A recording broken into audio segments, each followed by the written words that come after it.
Bonjour à toutes, bonjour à tous, bienvenue dans un nouvel épisode du Big Data Hebdo. Le Big Data Hebdo, c'est le podcast francophone de la data et de l'IA. Le Big Data Hebdo, c'est un podcast qui vous fait découvrir la data et l'IA sous ses facettes évidemment technologiques, puisque nous sommes passionnés par ce sujet.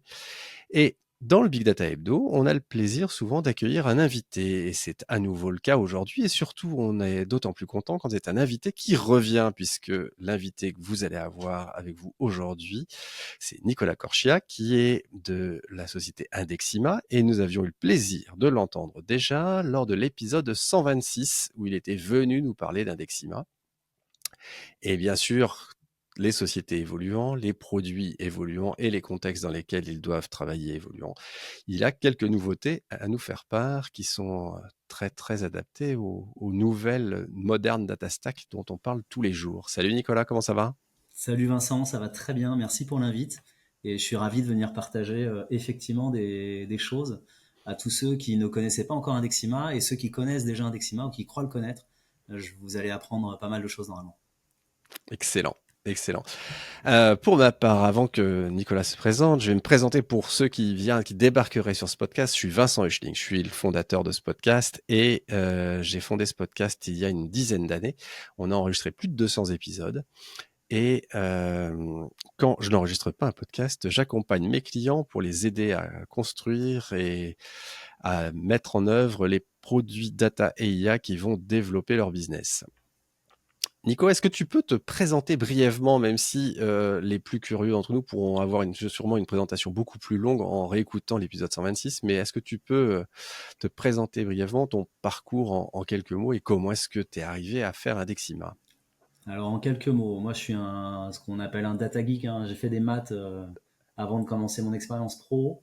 J'ai un peu navigué, un peu de dev et puis surtout beaucoup de data très tôt, notamment chez un acteur, Mappy, le Google Maps français, chez lequel j'ai mis en place toute la stack data de zéro. Et à l'époque, on faisait du Hadoop. Et ouais. Voilà. Première version, dans les premières versions de Tableau, on top d'Hadoop, c'était assez drôle. Et évidemment, tu fais du Tableau on top d'Hadoop il y a maintenant un peu plus de 10 ans, tu galères. Tu galères à setup ton Hadoop, tu galères à naviguer dans tes boards. Ouais. D'autant plus qu'on parlait à l'époque de déjà plusieurs centaines de millions de lignes, voire même plusieurs milliards de Ouais, lignes.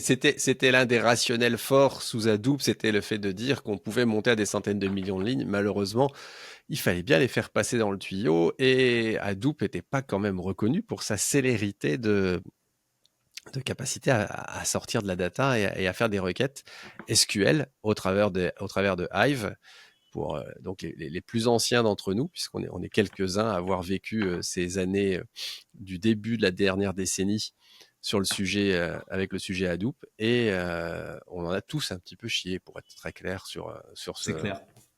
sur ce sujet de la performance de requête, surtout qu'on était très souvent confronté quand même à des gens qui avaient l'habitude de travailler avec des reportings qui tournaient face à une base Oracle ou mieux face à des bases analytiques, puisqu'il y en avait quelques-unes, il y avait des outils comme Greenplum et tout ça qui délivraient des niveaux de performance bien plus élevés. Et donc, Hadoop avait quand même assez mauvaise presse de ce côté-là, puisque on se retrouvait très rapidement avec des gens qui disaient bah, attendez, votre truc c'est bien marrant, ça fait plein de trucs, ça a l'air bien, bien sexy, mais quand même en termes de perf c'est dégueulasse. Et donc le premier pitch d'Indexima c'était de résoudre ce truc-là pour que ça souffle un peu plus fort en sortie du cluster Hadoop.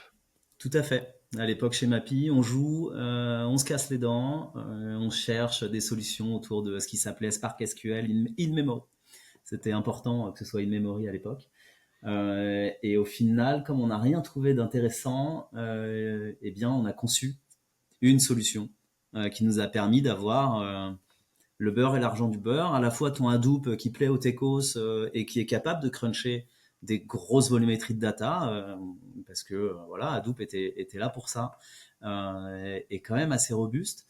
Et de l'autre côté, le côté sexy de Tableau et de la perf. Et on s'est retrouvé à faire des boards Tableau sur plusieurs milliards de lignes avec des temps de réponse de quelques centaines de millisecondes. Tout ça en direct query, quoi, sans avoir besoin de reconstruire des cubes et tous ces trucs un peu relous de l'époque. Alors souvent quand on discute de ces optimisations de performance, les gens disent bah ouais, observer votre environnement data. Et puis, vous faites des optimisations en termes de table. Vous allez créer des préagrégations, des trucs comme ça. Et finalement, en deux mots, c'est ce que fait Indexima à votre place. C'est-à-dire que Indexima va être en mesure de regarder les requêtes qui sollicitent le cluster Hadoop, et puis il va être en mesure derrière de créer ces optimisations, ces requêtes, ces préagrégations à la volée. Et donc ça, c'était dans un contexte Hadoop, c'était ce que vous aviez, c'était votre produit. C'était uniquement Hadoop ou vous aviez déjà eu une petite, entre guillemets, compatibilité avec d'autres environnements? Le début, c'était que Hadoop, hein. C'était même le nom de fichier, que du parquet, on va dire. Enfin bon, tout ce que tu pouvais poser dans ton Hadoop. Ensuite, effectivement, une fois qu'on a éprouvé ça sur les fichiers et sur Hadoop, on a élargi. Et entre 2017, les premières versions de Indexima qui tournent sur Hadoop et qui ne mangent que des fichiers, et aujourd'hui, on est passé par plein d'étapes qui sont cohérentes, mais d'abord se rendre compatible avec tout le monde SQL. Ouais, Ouais. ok. Ok, se rendre compatible avec tout le monde SQL. Et donc, si on continue un petit peu l'évolution des environnements data, là où on était à la pointe de la technologie en utilisant Hadoop en 2015, 2016, 2017, jusque 2020 peut-être à peu près, il s'est avéré que au passage de la décennie, il y a de nouveaux acteurs qui sont arrivés, qui sont ces Cloud Data Warehouse, qui sont arrivés avec une promesse d'être la réponse ultime à tous les problèmes qu'on pouvait avoir en termes de performance, puisqu'ils avaient cette capacité hyper scalable. Si on prend le plus célèbre d'entre eux, qui est Snowflake, la capacité à faire varier la taille des warehouses de manière démesurée, c'est-à-dire de faire, je crois que tu peux passer d'un ratio de 1 à 64 de mémoire, je crois que c'est ça l'histoire des tailles de t-shirt, hein. Je me demande si on n'est même pas passé à un facteur 128 maintenant, mais en tout cas, c'est ça les ordres de Ce grandeur. Ouais. ce qui est déjà assez démesuré finalement en termes de capacité de scale, mais avec un coût qui a aussi la même capacité de scale. Donc effectivement, avec toujours une vraie situation, même si la ressource est élastique, à un moment donné, elle peut commencer à coûter extrêmement cher si on sert des gros besoins en direct dessus. Et finalement, votre évolution de produit a un peu suivi cette évolution du marché qui est de dire comment est-ce que on peut appliquer la même recette magique, même si elle n'est pas si magique, sur des produits, sur ces produits qui sont ces nouveaux Cloud Data Warehouse. Et donc, le produit qui nous rassemble aujourd'hui, c'est finalement ce Indexima V2 qui est dédié à Snowflake. Et Ouais, t'as raison d'expliquer ça comme ça. Et puis, je suis assez aligné avec ton 2020. Tu sais ce qui s'est passé aussi dans cet espace-là? Le Covid. Et non seulement les hyperscalers sont arrivés et se sont installés et ont apporté on va dire une facilité d'usage sans commune mesure par rapport à tout ce qu'on pouvait faire avant, notamment à travers Hadoop. Mais il faut aussi se dire que le marché et le move to cloud a été sacrément accéléré par le Covid. Bon, je vais pas faire de psychologie de comptoir et dire c'est facile, tout le monde était en VPN, donc c'est devenu vraiment complexe de dire à tout le monde, vous savez quoi, vous allez accéder à nos données qui sont inside, mais maintenant vous êtes outside, et puis blabla. Disons que si on regarde très factuellement, le move to cloud Europe et France a fait un énorme virage et a été sacrément accéléré suite au Covid, pendant le Covid. Et clairement, notre produit a fait la même chose. Bon, comme on était déjà compatible full SQL, aucun problème. Le Indexima, qu'on va appeler Indexima 1, qui était plutôt déployé on-prem chez nos clients, était déjà compatible avec ses sources cloud. Mais en réfléchissant un peu, on a décidé de séparer un petit peu certaines des briques du produit Indexima 1 pour en faire un produit Indexima 2 ouais, adapté au cloud et pas juste compatible avec le cloud. Et on a sorti un Indexima 2 for Snowflake, qui est le premier cloud data qu'on a décidé d'adresser début 2024. Donc là, maintenant, il y a très peu de temps, enfin une toute petite année. Et c'est celui dont on va parler un petit peu plus tard et que je démontrerai si on a le temps. Ben ouais, parce que ça serait vachement bien qu'on ait une démo, parce que c'est ce genre de trucs-là qui sont quand même hyper parlants quand on a la chance de pouvoir les montrer sur une démo. Et effectivement, en plus, Snowflake se prête bien à ce jeu-là, puisque Snowflake a quand même des capacités de par sa séparation de ressources et la capacité qu'on a à gérer les ressources, on a une très bonne visibilité. Je pense que par exemple, un BigQuery de Google serait plus difficile à mettre dans ce type d'optimisation, puisque on a pas forcément une superbe vision sur la ressource qu'on met sur la table pour répondre aux requêtes, et on ne peut pas le contraindre en termes de quantité de ressources. Il y a quand même après ici, il y a les réserves slots sur Google BigQuery qui permettent d'avoir un niveau de ressources qui soit fixe, mais on a quand même un produit qui absorbe n'importe quel pic. Là où un Snowflake, on peut arriver à la situation où ça ne répond plus assez rapidement finalement. C'est vrai, tu as raison. Mais chez Snowflake, tu as Spotter pour accélérer. Ensuite, hein, on va être très franc, il y a un moment, c'est un pari. Est-ce que tu choisis Snow Oh, ou Databricks ou BigQuery avant d'avancer vers un data cloud et te spécialiser? alors Snowflake a une petite feature qui a dû être peut-être aussi un déclencheur qui vous a amené un peu plus à travailler avec Snowflake, c'est cette feature de Dynamic Table, qui sont un truc que seul Snowflake quasiment a sur le marché aujourd'hui. C'est la Dynamic Table. Je dis toujours aux gens, vous laissez Snowflake faire des create table as à votre place et refaire un create table as qui soit avec un select sur la table, sur une table sous-jacente, et vous allez avoir entre guillemets le meilleur monde vous allez avoir une vue matérialisée qui va être quasiment refresh. J'allais faire un mauvais mélange d'anglais et de français, qui va être refresh avec un lag qu'on peut régler de mémoire sur Snowflake, qui est de se dire finalement, on a quelques minutes de retard par rapport à la donnée, mais ce create table as permet d'avoir une donnée qui soit aussi performante qu'une table et aussi flexible qu'une view finalement. Ouais, tu as tout à fait raison. La DT, j'aime bien ta définition. Perso, je le fais un petit peu différemment. J'explique qu'une DT, c'est une MV. Mais c'est une MV qui est un peu empowered. MV, pardon, Materialize View et DT, Dynamic Table. Euh, Tout le monde a déjà des MV, que ce soit BigQuery, Redshift, enfin bon, à peu près toutes les databases ont leur Materialize View.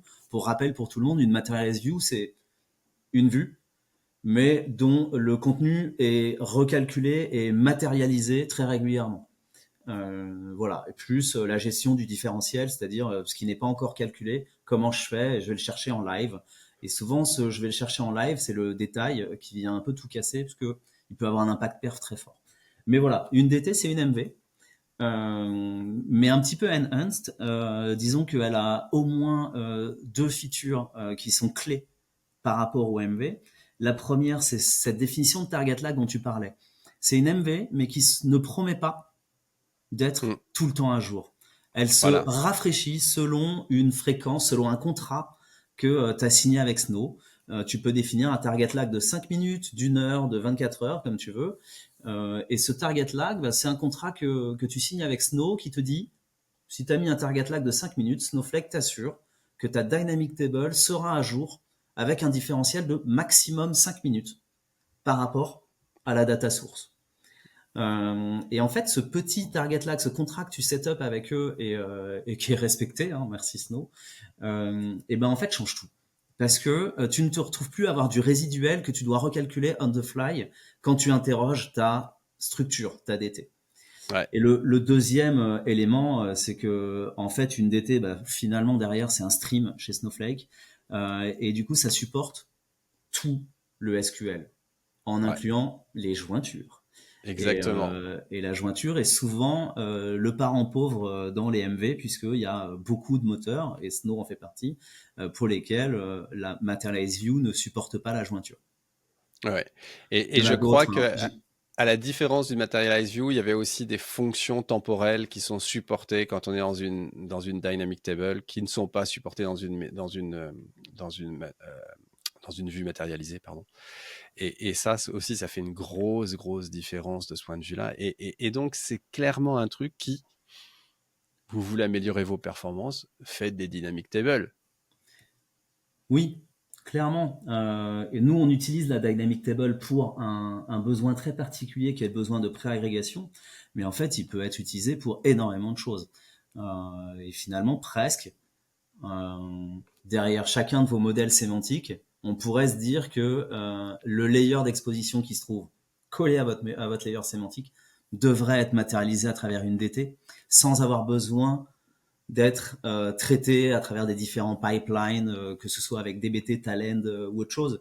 Mais voilà, l'ADT, c'est cet objet qu'on définit très facilement, un peu comme une view, et qui a le mérite d'être resynchro par Snow de manière totalement automatique, et qui a un second mérite aussi, c'est d'hériter naturellement de tout ce qui est gestion des droits qui se trouve derrière sur les objets sous-jacents. Et donc, si on en revient à ce que vous faites, vous avez une approche qui est la même que celle que vous aviez sur Hadoop. Vous regardez les requêtes qui passent dans le tuyau et vous vous dites, ben tiens, ces requêtes, qu'est-ce qu'on pourrait faire pour qu'elles fonctionnent un peu mieux?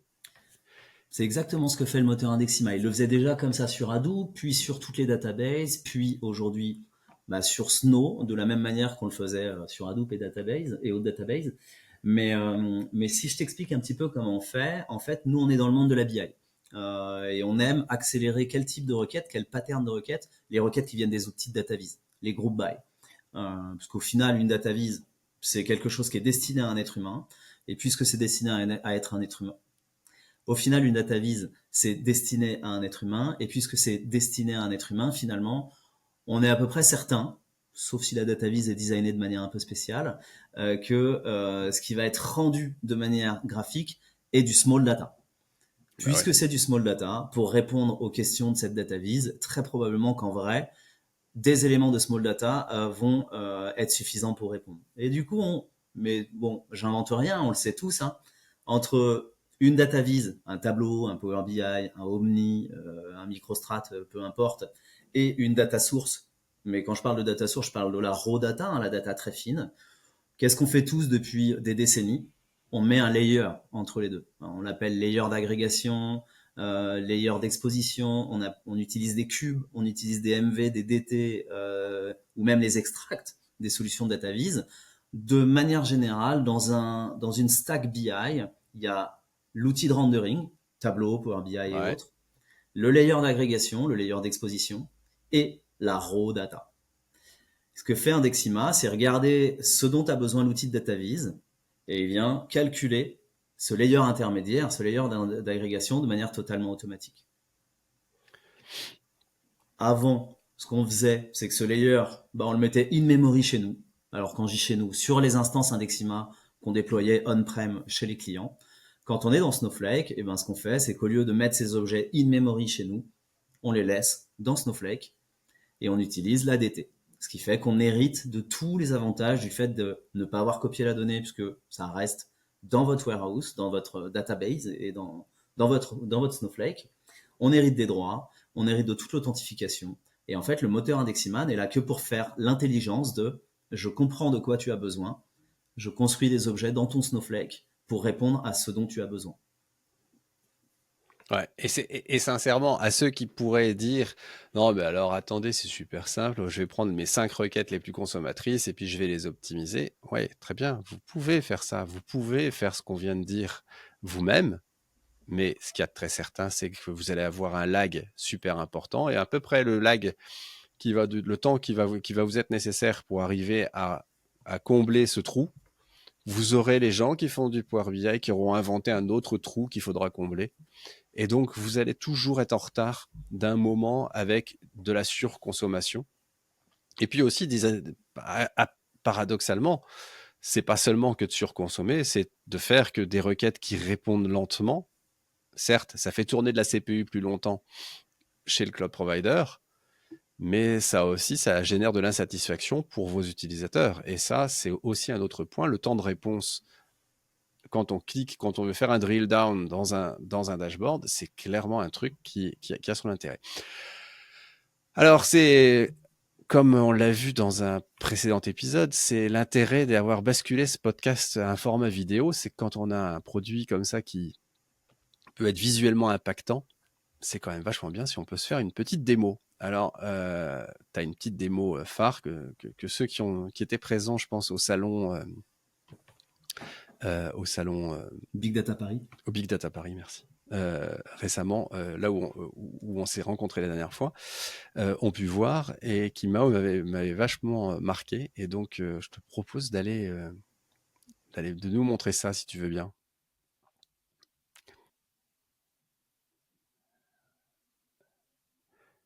Voilà. Donc avec plaisir pour une démo. Pour la démo, j'utilise Tableau, puisque moi je suis fan de Tableau depuis plus de 10 ans maintenant. Mais en fait, ce genre de démo tourne très bien sur Power BI, Omni, Microstrat, peu importe. Ouais, tout à fait. Tant que Sinon, vous l'outil ne est voyez que capable que les d'envoyer requêtes de des requêtes à refresh et Snowflake en direct finalement, query. C'est très important pour statistiquement, nous vous d'être n'allez dans le pas monde du arriver direct. à une réalité probante là-dessus, quoi. C'est clair.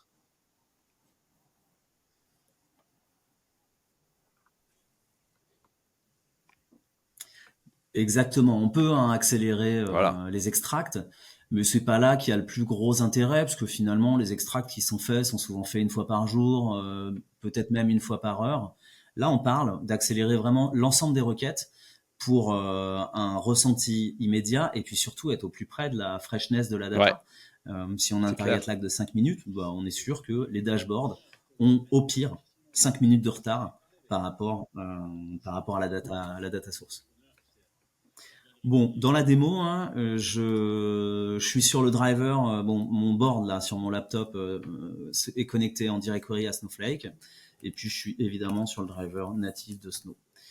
Je vous partage pas mon mot de passe, même si à part des données, ah bah, alors, je vous le partage pas, mais faut que je le tape bien moi aussi.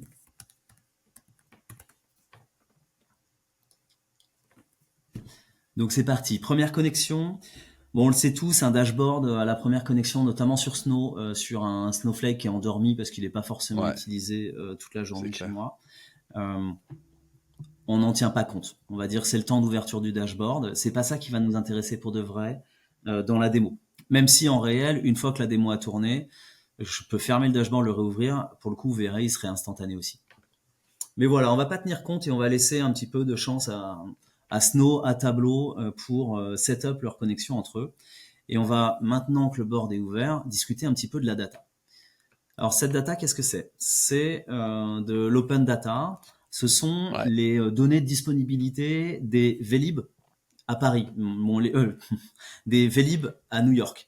Les Vélib à New York s'appellent City Bike, mais voilà, c'est pareil, ce sont les vélos libre-service de New York. Il y a un code couleur qui est commun à tout le dashboard qui dit rouge ou vert, et tout un gradient de couleur entre le rouge et le vert. Rouge, en moyenne, la disponibilité est très mauvaise, donc il n'y a pas de vélo sur ce qu'on est en train de regarder. Vert, en moyenne, la disponibilité est forte, donc il est facile de récupérer un vélo sur le point qu'on est en train de regarder. Et qu'est-ce qu'on regarde ici? On regarde à droite une carte avec un point par station. Donc là, vous avez l'ensemble des stations qu'on peut trouver à New York, des stations libre-service. Et puis, on voit qu'il y a des stations rouges, des stations vertes. Alors, qu'est-ce qu'on est en train d'étudier? On est en train d'étudier sur une plage de 7 ans la disponibilité moyenne pour chaque point. Alors, comment est calculée cette disponibilité moyenne? C'est assez facile, en fait. Chaque station envoie au serveur centralisé toutes les minutes une information disant j'ai tant de vélos qui sont disponibles, tant de bornes qui sont HS, et puis tant de bornes qui n'ont pas de vélo, elles sont libres, on va pouvoir déposer un vélo. Et grâce à cette information qui est envoyée une fois par minute pour chacune des stations, en fait, c'est assez facile derrière de calculer un ratio de disponibilité et de dire, cette station-là, elle est plutôt rouge parce que en moyenne, il n'y a jamais de vélo de dispo, ou elle est plutôt verte parce qu'en moyenne, il y a toujours un vélo de dispo, enfin au moins un, on va dire que le ratio tourne, je crois que je me suis mis à plus de 50 pour dire c'est vert. Du coup, cette information est issue en réel de une information par minute par station sur 7 ans. Je vous laisse pas faire le calcul, on parle de 360 millions de lignes. C'est du big data, c'est pas du big data. On va dire que c'est pas le sujet. Le sujet, c'est quelques centaines de millions de lignes et comment est-ce qu'on peut interagir rapidement avec ces quelques centaines de millions de lignes sur notre Snowflake et grâce à Tableau. Ensuite, une fois qu'on a compris la carte, vous aurez assez vite compris, je pense, la heatmap qui se trouve à côté, qui montre un calendrier en fait, de lundi à dimanche et puis de janvier Je à suis déjà en train de décembre. compter. Donc Quel là, est on le a ratio de déjà deux grands disponibilité types, pour deux toutes les grandes stations dimensions en d'agrégation. On moyenne a la sur, dimension sur temporelle cette sur laquelle on a période-là. fait une agrégation pour Bon, la heatmap et on a une dimension qui est la dimension géographique, enfin les dimensions géographiques sur laquelle on a fait pour agréger les points par localisation et ainsi de suite. Donc ça fait déjà quand même deux grosses requêtes qui ont ratissé les 360 millions de lignes et qui ont nécessité de faire des agrégations.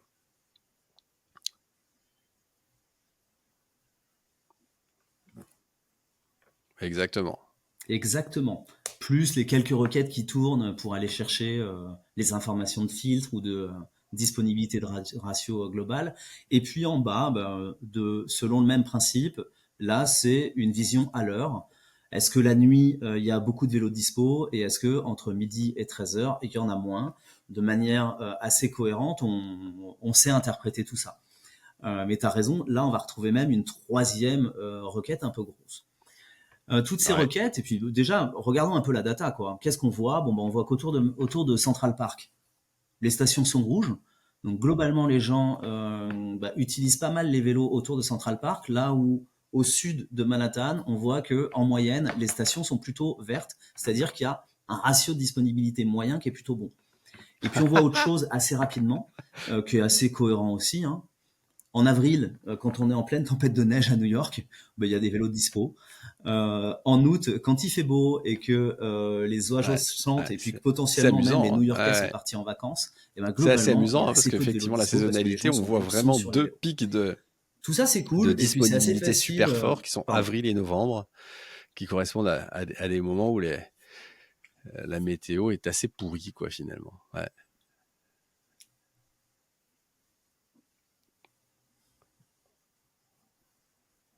Ouais, tout à fait. Et ça se voit dès la moyenne, ce qui est assez intéressant parce qu'on sait aussi tous que un chiffre moyen, c'est pas toujours facile de le lire quand on parle de données aussi volumineuses et puis aussi disparates parce que Ouais. les stations qui se trouvent au nord de Brooklyn versus celles qui se trouvent au sud de Manhattan, on pourrait s'attendre à ce que ça tire dans les deux sens et qu'en fait, ce soit pas si facile que ça d'en tirer des conclusions. Cette donnée, on n'analyse pas tous de la donnée de disponibilité de vélo au quotidien, mais je la trouve sympa parce qu'elle permet assez facilement de se projeter dans des use cases qu'on a tous dans nos entreprises. Ça peut être une performance par produit et puis par date. Ça peut être une performance par magasin et puis par date. Mais on se retrouve, comme tu le disais tout à l'heure, très souvent dans le cas. J'ai plusieurs axes qui sont potentiellement orthogonaux à travers lesquels j'ai envie d'analyser ma data. C'est le produit qui est plutôt orthogonal à la dimension client, qui elle-même est souvent orthogonale à la dimension date, par exemple. Et ça, c'est quelque chose qu'on va retrouver à peu près chez tous les retailers. Est-ce que je dois regarder et est-ce que je vais analyser ma donnée en travaillant sur les produits ID et les catégories de produits, ou est-ce que je vais plutôt analyser ma donnée autour de l'utilisateur et donc l'utilisateur ID ou la catégorie d'utilisateur, Ouais. ou est-ce que je vais plutôt Et puis regarder ma surtout, ça met donnée à en travers la exergue date qu'il et n'y a puis en pas une fait souvent partition, c'est la un date qui schéma de gagne parce qu'on sait partition tous qu'on veut tous évident qui va regarder permettre on va de regarder à solutionner tous travers ces la date. problèmes. C'est-à-dire qu'à un moment donné, on se retrouve dans la situation où, si on partitionne par date, ok, on va résoudre une petite partie du problème. Si on partitionne par lieu géographique, les histoires calendaires, elles seront pas couvertes. Donc là, on se retrouve vraiment sur le fait que à chaque requête, finalement, on a besoin d'apporter une solution, une optimisation qui lui est propre, quoi.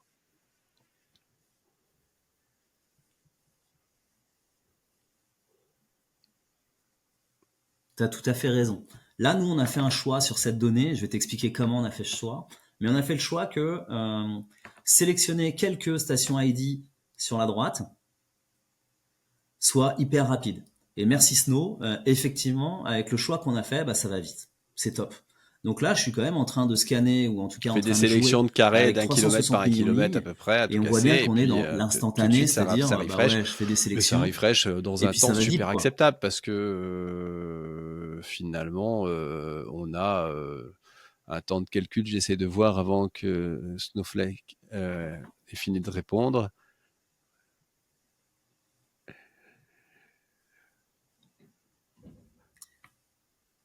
Alors justement, Ouais, ouais. c'est Pardon, instantané. pendant que tu parlais, moi j'ai décidé de faire une autre sélection. C'est une sélection avec plus de stations. Mais globalement, si je prends très peu de stations, c'est instant.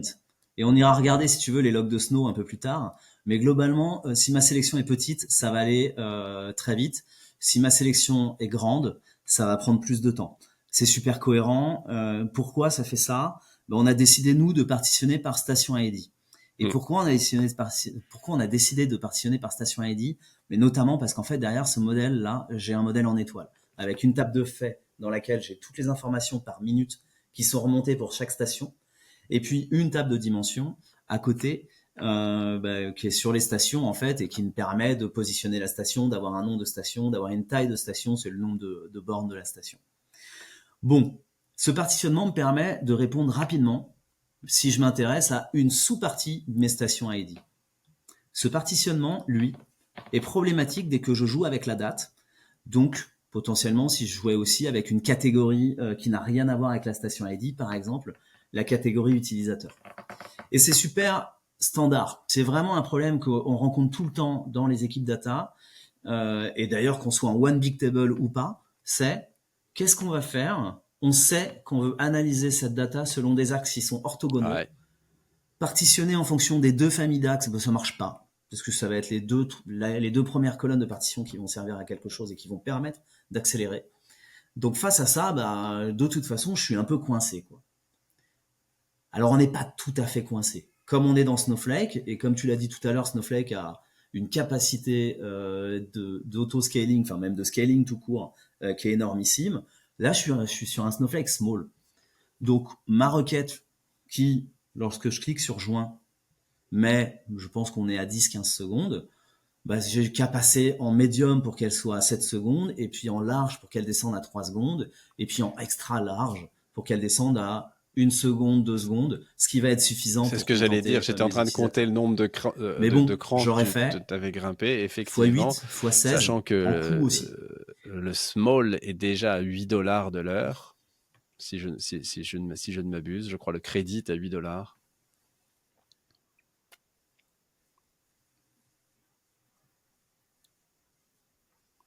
Bon, alors ça Ouais, c'est dépend un ça. petit peu de ce que tu as Et dit quand tu es avec en small, Snow, tu es déjà à mais 2 oui, crédits de ton l'heure, quoi. Donc, crédit, on va dire qu'il est entre 2 et 5 dollars de l'heure en fonction de comment t'es. Euh, ouais. Et bah, du coup, bah, voilà, ouais. tu es à 16 fois plus. Si tu vas aller 16 fois plus vite, sur un temps de réponse moyen à 15 secondes, bah ouais, il va falloir au moins se mettre à 8 fois plus pour en revenir dans des temps de réponse qui vont être acceptables par tes utilisateurs. Ça fonctionne hyper bien. Bon, ça coûte cher, mais ça fonctionne hyper bien. Une autre solution, hein, c'est de dire, ok, ton board, Nico, il est pas rocket science, quoi. On croise les stations ID avec les jours de la semaine, les mois, bon, les années, parce que là, on a l'année en filtre. Il y a peut-être un filtre ou deux pour dire, bon, bah, je veux que un certain type de station. Et puis, on croise aussi par heure. Certains d'entre vous ont probablement déjà fait les maths. Vous avez raison. Le cube qui correspond à tout ça, il est calculable. Il est calculable et en plus, il sera rapide. Donc, on peut sûrement cliquer dans un bouton Ouais. chez Tableau et Ouais. puis le même, enfin, un équivalent chez MST, chez MicroStrat ou chez Power BI et faire un extract. Ça va marcher aussi. Mais ça va marcher pour ce dashboard. Et puis, bah, pour le dashboard d'à côté, bah, il va falloir refaire la même chose. Et puis, en plus, que ce soit ce dashboard ou le dashboard d'à côté, dès que l'analyste va vouloir rajouter un axe dimensionnel, et ben, on est reparti dans un aller-retour. Et puis, bah, en fait, ça se schématise, ça se concrétise par des projets hein, dans nos équipes data. Et puis, bah, c'est parti, quoi. On revient dans le monde à l'ancienne où on construisait nos agrégats à la main. Sans compter que si on a cliqué sur le bouton extract, Ouais, qu'est-ce qu'on fait? On typiquement, sort la data de typiquement la Snow, capacité Power BI qu'on va on utiliser, elle a un surcharge coût aussi, notre quoi. Donc, c'est-à-dire plateforme qu'à un BI, moment donné, hein, faire des elles sont extracts puissantes, mais monstrueux dans Power BI, ça a un coût, ça fait que tu scales pas en termes de nombre mm, d'utilisateurs. Et puis, j'ai envie de dire, c'est qu'une réponse très temporaire, quoi, au problème.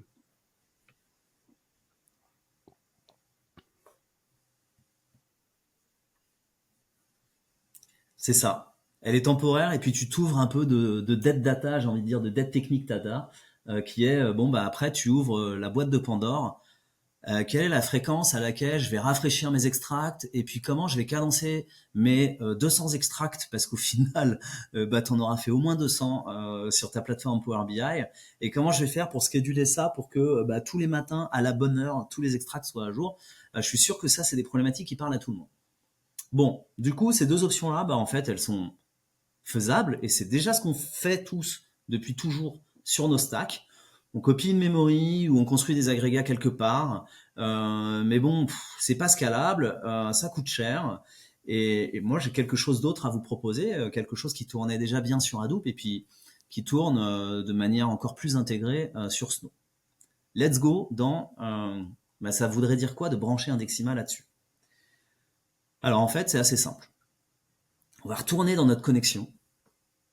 Et puis ici, on va modifier une chose. J'ai préparé ma démo. Donc je suis quand même allé sur indexima.com et j'ai créé un compte. J'ai créé un compte et je me suis déclaré en tant que IDX DMO qui utilise Snowflake à tel endroit. Et voilà, ça c'est ce que j'ai fait avant la démo que je vous fais pas là. Et je vous invite à tous faire, parce qu'en fait, vous coûte rien de créer un compte chez Indexima. En revanche, ça vous offre beaucoup de choses et ça vous offre la capacité de faire ce que je vais faire maintenant.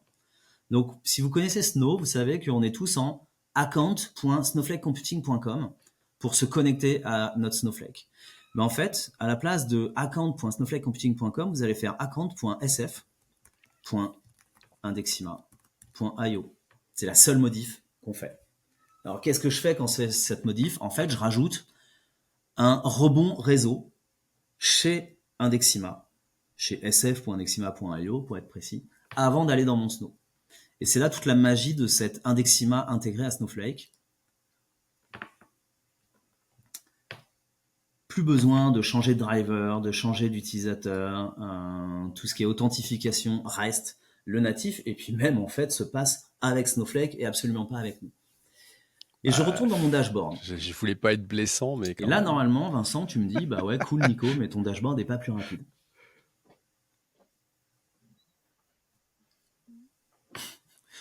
Mais c'est vrai, parce qu'on est dans la phase de learning. Alors j'ai beau avoir une démo qui est en mode agressif, c'est-à-dire que chaque requête qui passe va tenter d'être accélérée, chose qu'on fait pas en production, on attend qu'il y ait vraiment beaucoup de patterns qui passent avant de les accélérer. Il y a quand même un moment où le moteur Indexima il a besoin de se nourrir. Et du coup, ce que je vais faire, c'est que je vais encore nous faire supporter les 10, 20 secondes, 30 secondes de temps de réponse moyen nécessaires à ces requêtes-là, pour que le moteur Indexima puisse comprendre en fait. Ouais, là tu viens de sélectionner Donc par là, un jour le moteur Indexima va passer des requêtes qui sont à tous les status plus de 15 pour un secondes de temps de jour de la réponse moyen. semaine. Ok, ça trigger quelque chose chez lui.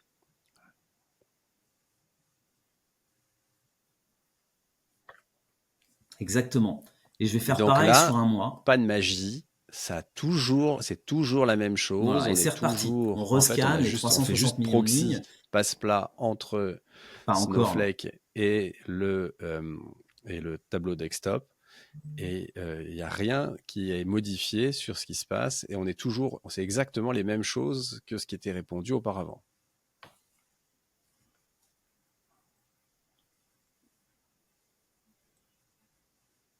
Tu as tout à fait raison. Voilà, je fais quelques sélections. Alors, ces sélections correspondent à la phase de dev, de design de ton dashboard ou même aux premiers usages de ton dashboard. Et puis, normalement, au bout de quelques minutes, on va se rendre compte. Donc, pas encore, apparemment. Voilà. Il va falloir attendre un petit peu que le moteur ait fini de bosser. Et je vois que la partie basse du graphique est allée plus vite, donc je pense qu'on a quand même déjà des premières accélérations qui vont se faire sentir. Mais en fait, plus je vais utiliser mon dashboard, et plus le moteur va comprendre, le moteur Indexima, va comprendre qu'il y a des choses à faire. Et en fait, les choses à faire, si on regarde ce qui se passe dans l'interface graphique d'Indexima, hop, elles vont se retrouver dans ce qu'on appelle l'aggregation layer. L'aggregation layer, ce sont ces fameux mini-cubes, ces fameuses structures que Indexima pilote et demande à Snowflake de créer. Donc là, on peut voir que déjà sur notre démo, en fait, j'ai basculé dans l'interface graphique d'Indexima, mais j'aurais pu rester de l'autre côté. Il y a 3 dynamic tables qui ont été créés. Alors en fait, si je reviens ici et que je clique sur un mois qu'on n'a pas encore sélectionné, je m'attends à de la Mais il y a le grande temps, il y a le rapidité. temps Et chez non. Snowflake, c'est-à-dire que tu as beau la créer, il y a le Eh bien, temps il va chez falloir Snowflake attendre encore un petit peu. qui remplisse cette table. Alors on voit par exemple que sur les jours, ça y est, c'est instantané. C'est ça. Ouais. Exactement. Ça y est, sur les jours, c'est parti. C'est instant. Là, je sélectionne des jours qu'on n'avait pas encore sélectionnés depuis tout à l'heure. Et on voit bien qu'on est parti dans le monde de l'ultra rapide. Et je vais retenter sur les mois. Et c'est toujours pas rapide. Et du coup, c'est très agaçant. Et donc, il y a le query history. En fait, on reconnaît le query history de Snowflake. Et dedans, tu as effectivement les queries avec leur durée. Et c'est effectivement, j'imagine qu'il y a une priorisation qui se fait sur celles qui sont plus longues pour pouvoir les traiter prioritairement Exactement. par rapport Là, on est sur le query à ça. history. Et donc, derrière, il y a toujours le même, entre guillemets, la même algorithmique que celle que tu avais précédemment, qui est de dire comment est-ce qu'on peut faire des éléments de factorisation par rapport au plan d'exécution des requêtes, et puis regarder, se dire, ben, finalement, ce sous-ensemble de requêtes qui correspond, ben, comme tu le disais tout à l'heure, principalement à un groupe by, hein, on fait quand même à peu près toujours la même chose, on fait toujours des groupes by et des jointures, et finalement, ben, ce groupe by, je vais être en mesure de faire que ce morceau de la requête ne fera plus appel à un groupe by, mais fera appel à une table qui a déjà été, enfin une dynamic table qui a déjà été agrégée.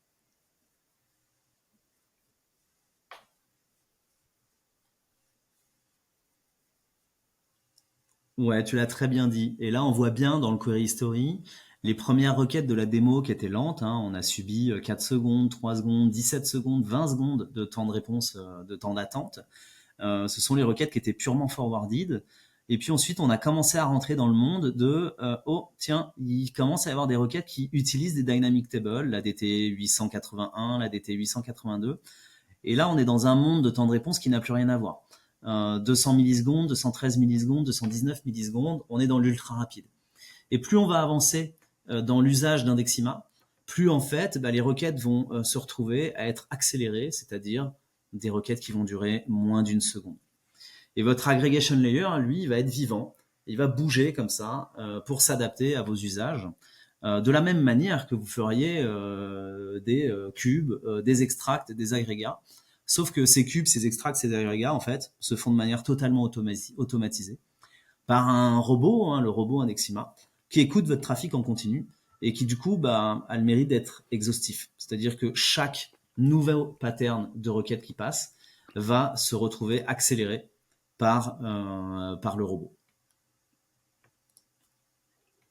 Voilà, ça marque un peu la fin de la démo.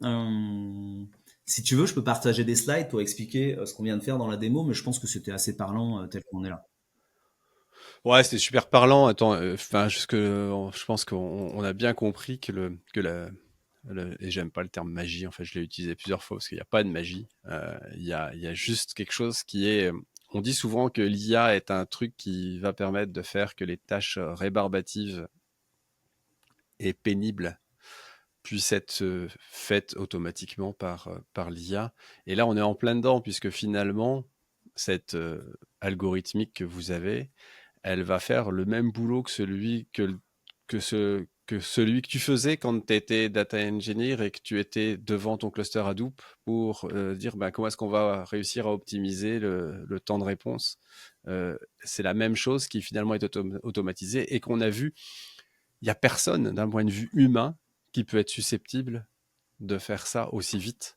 Et donc de faire que le temps d'exécution qui coûte très cher à un moment donné, ben, se réduisent et deviennent très très rapidement réduits de manière drastique. On a vu, on est passé de 17 secondes à 200 millisecondes.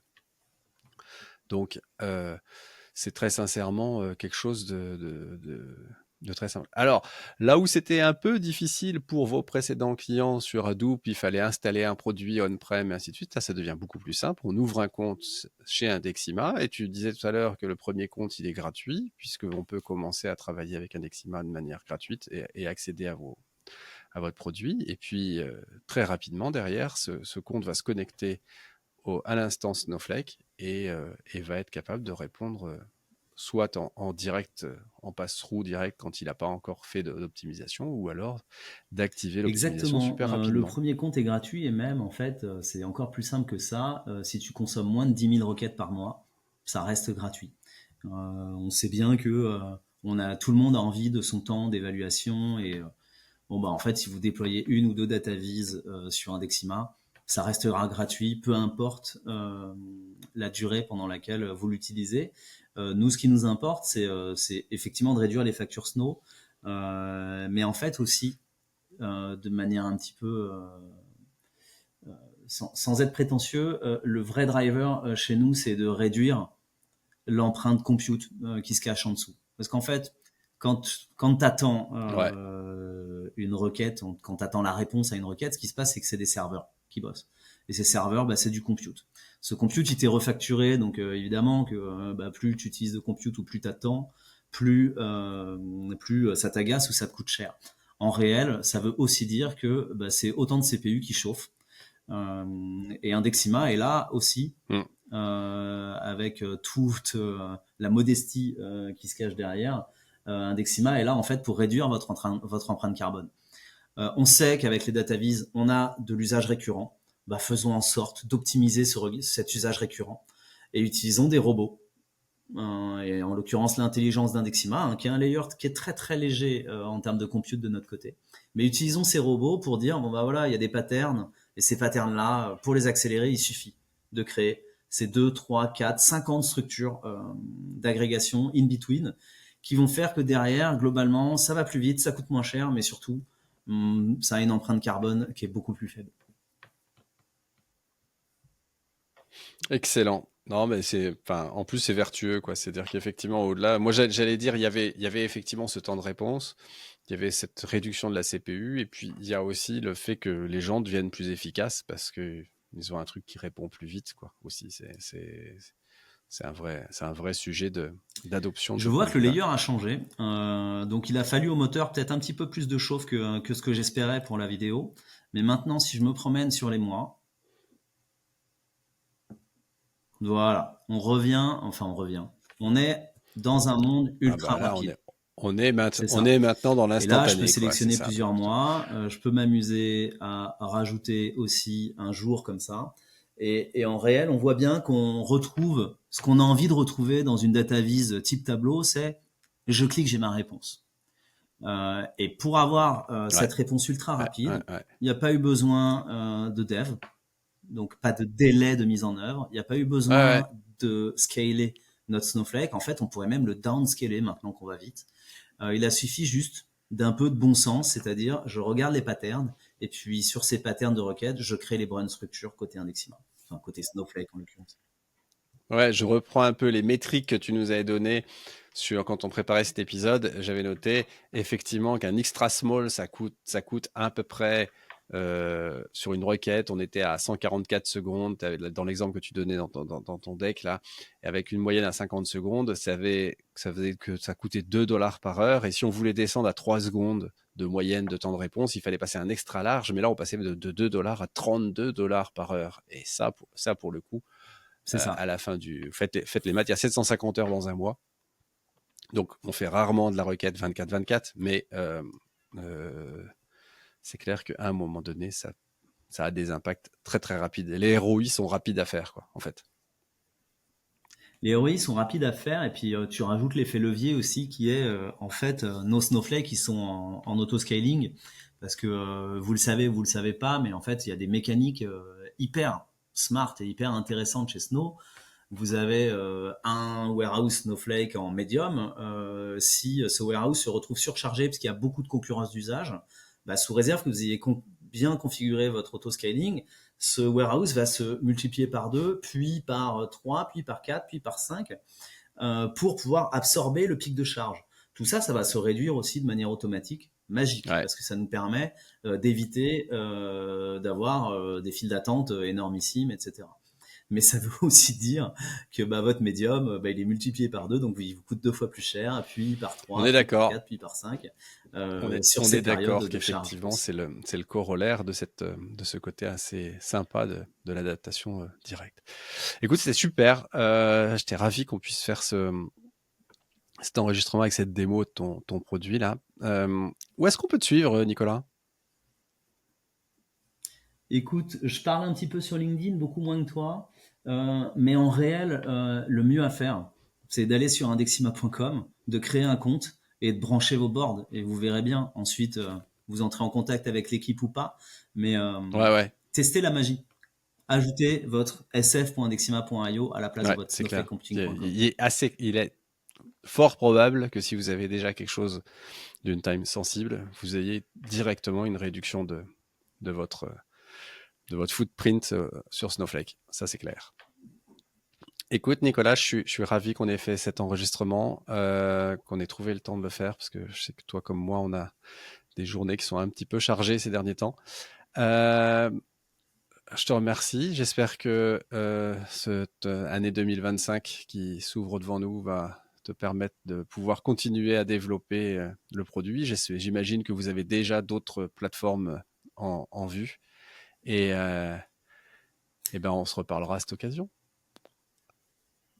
On se reparlera à la sortie du prochain xx.indexima.io qui sera effectivement la prochaine plateforme sur Super. laquelle on Allez, à fera. très bientôt.